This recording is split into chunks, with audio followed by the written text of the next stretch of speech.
ગણપતિ ઉત્સવની તડામાર તૈયારીઓ ચાલી રહી છે ત્યારે બીજી તરફ ગીર સોમનાથના યુવાને અનોખા ગણપતિ તૈયાર કરીને લોકજાગૃતિનો સંદેશ આપ્યો છે। કોડીનારના ખોબા જીવડા ગામ દેવડીના વતની શૈલેષ પરમાર ગાયના છાણ, માટી, ગુવારગમ અને મેંદાવડીનો ઉપયોગ કરીને ઇકો ફ્રેન્ડલી પ્રાકૃતિક મૂર્તિ તૈયાર કરી છે। હાલ તેઓ આ ઇકો ફ્રેન્ડલી ગણપતિની મૂર્તિનું વેચાણ પણ કરીને કમાણી તો કરી જ રહ્યા છે, સાથોસાથ સમાજને નવી રાહ પણ બતાવી રહ્યા છે। છાણની મૂર્તિ, ગાય માતાના પવિત્ર છાણની મૂર્તિ હું 4-5 વર્ષથી બનાવું છું। આનો વિચાર મને મારો ભાઈ, નાનો ભાઈ જે આસન બનાવે છે એ આસન બનાવતો તો મને બી એવો વિચાર આવ્યો કે પર્યાવરણને જે પીઓપીની મૂર્તિથી જે નુકસાન થાય છે તો પ્રદૂષણ ઓછું કેવી રીતના કરી શકાય, એના હિસાબે મેં મૂર્તિ બનાવવાનું સ્ટાર્ટઅપ કર્યું અને 2 થી 3 વર્ષની અંદર મને સફળતા મળી મૂર્તિ બનાવવામાં। અને આને આશરે 2 મહિના સુકાતા લાગે, બનતા અને 3 દિવસ લાગે। સુકાય એટલે અમે ફિનિશિંગ કરીએ, કલર કરીએ અને પછી માર્કેટ લોકો સામે પ્રસ્તુત કરીએ અમે।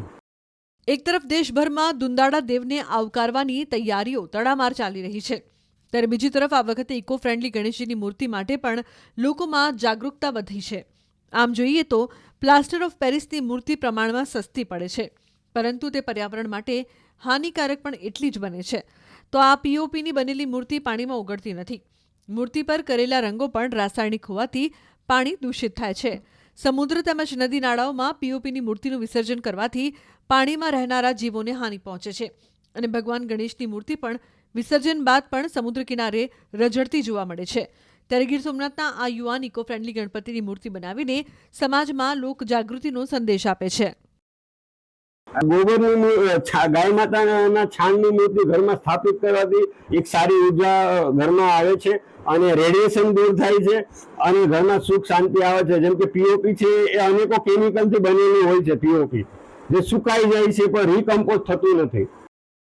ગાયના છાણનો ઉપયોગ કરીને તૈયાર થયેલી આ દુંદાળા દેવની મૂર્તિ આસપાસના પંથકમાં આકર્ષણનું કેન્દ્ર બની છે।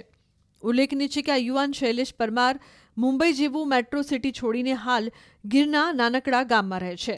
તેઓ મૂર્તિ ઉપરાંત ક્ષિયંત્ર, સૂર્યયંત્ર, આસનો વગેરે અનેક વસ્તુઓ પ્રાકૃતિક ચીજોનો ઉપયોગ કરીને કુદરતી ઉર્જા સાથે બનાવી રહ્યા છે। તો ગણેશ ઉત્સવને લઈને તેઓ 2 ઇંચથી લઈને 2 ફૂટ સુધીની ભગવાન ગણેશની ઇકો ફ્રેન્ડલી મૂર્તિ બનાવે છે, જે પર્યાવરણ માટે ખૂબ જ ફાયદાકારક છે અને સ્થાનિકો પણ ઉત્સાહભેર તેને ખરીદે છે। પણ આ વર્ષે જ્યારે ગણપતિ બાપાની સ્થાપના કરવાની છે, ગણેશ ચતુર્થી આવે છે, ત્યારે ખાસ તો દર વખતે અમારા અહીંની માર્કેટમાં પ્લાસ્ટર ઓફ પેરિસની મૂર્તિ વિપુલ પ્રમાણમાં મળે છે। દરેક લોકો એ જ કરે, જો કે સરકાર વારંવાર જાગૃતતા કરે છે પ્લાસ્ટર ઓફ પેરિસ નહીં વાપરવાની, પણ ઓપ્શન કોઈ હતો નહીં। છેલ્લે આ વર્ષેથી અમને અમારા કોડીનાર તાલુકામાં, ખાસ કરીને ગીર સોમનાથ જિલ્લાની અંદર એક દેવડીના ભાઈ છે, એને શૈલેષભાઈ, જે ગાયના પવિત્ર છાણમાંથી અને માટી સહિતની જે વસ્તુઓનો ઉપયોગ કરીને ઇકો ફ્રેન્ડલી મૂર્તિ બનાવવાની શરૂઆત કરી, જેથી અમે લોકો પ્રેરાઈને આજ વખતે અમે આ જ મૂર્તિ અમારા ઘરમાં બેસાડવાનું નક્કી કર્યું છે કે અમે આ જ મૂર્તિની સ્થાપના કરશું અને આ મૂર્તિ વિસર્જિત પણ અમે અમારા ઘરમાં જ કરશું, જેથી કરીને કાયમ ગણપતિ બાપાનો વાસ પણ અમારી ત્યાં જ રહી અને ગાયનું જે છાણ છે, જે પવિત્ર માનવામાં આવે છે, એની અંદર લક્ષ્મીજીનો વાસ છે, જેથી કરીને એ પણ પવિત્ર એનર્જી અમારા ઘરમાં જ રહે, એટલા માટે અમે વિચાર્યું છે।